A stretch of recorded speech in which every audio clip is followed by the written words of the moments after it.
தெலுங்கானா ஸ்டைலில் ஒரு சூப்பரான பீனட் டொமேட்டோ சட்னி தான் நம்ம இன்றைக்கி பார்க்க போகிறோம். வாங்க வீடியோக்குள்ளே போய் இந்த ரெசிபி எப்படி செய்கிறதுன்னு பார்க்கலாமா? அதுக்கு நான் ஒரு பேன் வச்சுருக்கேன். அந்த பேனில் நான் 1/2 கப் அளவுக்கு பீனட் எடுத்திருக்கேன், வேர்க்கடலை. இப்போ இதை நம்ம நல்லா ட்ரை ரோஸ்ட் பண்ணிக்கலாம். நீங்கள் மீடியம் ஃப்ளேமில் வச்சு ரோஸ்ட் பண்ணுங்கள். ஹை ஃப்ளேமில் வச்சிங்கன்னா மேலெல்லாம் கரிஞ்சிடும் அண்ட் உள்ளே வேகவே வேகாது. அதனால தான் மீடியம் ஃப்ளேம்லேயே வச்சு ரோஸ்ட் பண்ணுங்கன்றேன். பாருங்கள், பீனட்லாம் நல்லா ரோஸ்ட் ஆகிடுச்சு.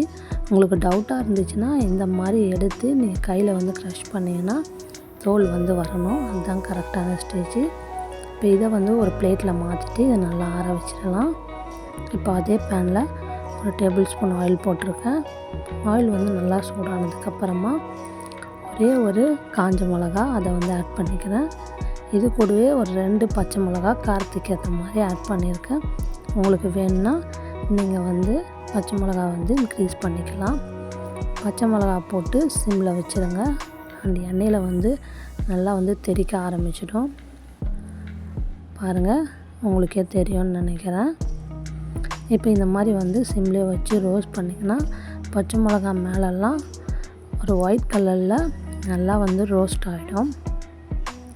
அந்த மாதிரி ரோஸ்ட் ஆனதுக்கு அப்புறமா தான் நம்ம அடுத்த இன்க்ரீடியன்ட்ஸ் சேர்க்கணும். பாருங்கள், உங்களுக்கு தெரியும்னு நினைக்கிறேன். இப்போ இந்த ஸ்டேஜில் நான் ஒரு மீடியம் சைஸ் ஆனியனை இந்த மாதிரி க்யூப்ஸாக கட் பண்ணி வச்சுருக்கேன். அதை ஆட் பண்ணிக்கிறேன்.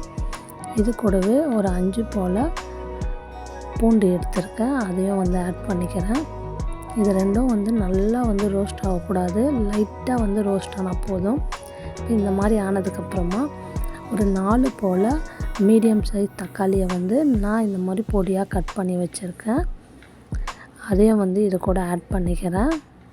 ஆட் பண்ணிவிட்டு இது நல்லா நம்ம ரோஸ்ட் பண்ணணும். தக்காளி நல்லா வெந்து வரணும். அது வரைக்கும் நம்ம குக் பண்ணலாம். இப்போ இது கூடவே தேவையான அளவுக்கு உப்பு எடுத்திருக்கேன், கல் உப்பு. அதையும் ஆட் பண்ணிக்கலாம். இது நல்லா சாஃப்டாக குக் ஆகி வரணும். பாருங்கள், நம்ம தண்ணி எதுவும் சேர்க்கலை. தக்காளியிலேருந்து தண்ணியே நல்லா குக் ஆகிடும். தக்காளி இந்த மாதிரி நல்லா சாஃப்டாக தக்காளி வெந்து வரணும். அது வரைக்கும் நம்ம குக் பண்ணிக்கலாம். நடுவில் லைட்டாக வதக்கி விடுங்க, இல்லைன்னா அடி பிடிச்சிடும்.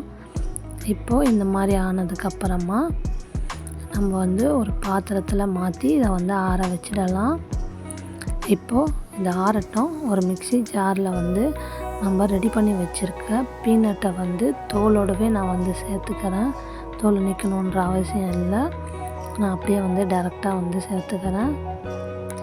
இப்போது எல்லாமே ஆட் பண்ணியாச்சு. ஆட் பண்ணிவிட்டு லைட்டாக ஒரு பல்ஸ் கொடுத்து நம்ம எடுத்துகிட்டு வந்துக்கலாம். பாருங்கள், இந்த மாதிரி நான் எடுத்துகிட்டு வந்திருக்கேன். இப்போ இது கூடவே நம்ம ஏற்கனவே வதக்கி வச்சுருக்க தக்காளியை ஆட் பண்ணிக்கலாம். ஆட் பண்ணிவிட்டு தண்ணி எதுவும் சேர்க்காமல் நம்ம அரைச்சி எடுத்துகிட்டு வந்துடலாம். நல்லா நைஸாக அரைச்சி எடுத்துகிட்டு வந்துடலாம். பாருங்கள், இந்த மாதிரி அரைச்சி எடுத்துகிட்டு வந்தாச்சு. நீங்கள் இந்த ஸ்டேஜில் உப்பு பார்த்து செக் பண்ணிக்கோங்க. இப்போது ஒரு கடாயில் நான் 1.5 டேபிள் ஸ்பூன் அளவுக்கு ஆயில் ஆட் பண்ணியிருக்கேன். ஆயில் ஆட் பண்ணிவிட்டு 1/4 டேபிள் ஸ்பூன் அளவுக்கு கடுகு, இது கூடவே 1/4 டேபிள் ஸ்பூன் அளவுக்கு உளுத்தம் பருப்பு நான் சேர்க்குறேன். இது லைட்டாக பொரிய ஆரம்பிக்கணும் கடுகு. அந்த ஸ்டேஜில் 1/4 டேபிள் ஸ்பூன் அளவுக்கு சீரகம் போட்டு நல்லா கடுகு பொரிஞ்சு வந்த உடனே ஒரு கொத்து கருவேப்பிலை எடுத்திருக்கேன். அதையும் ஆட் பண்ணி நம்ம ஸ்டவ் ஆஃப் பண்ணிடலாம்.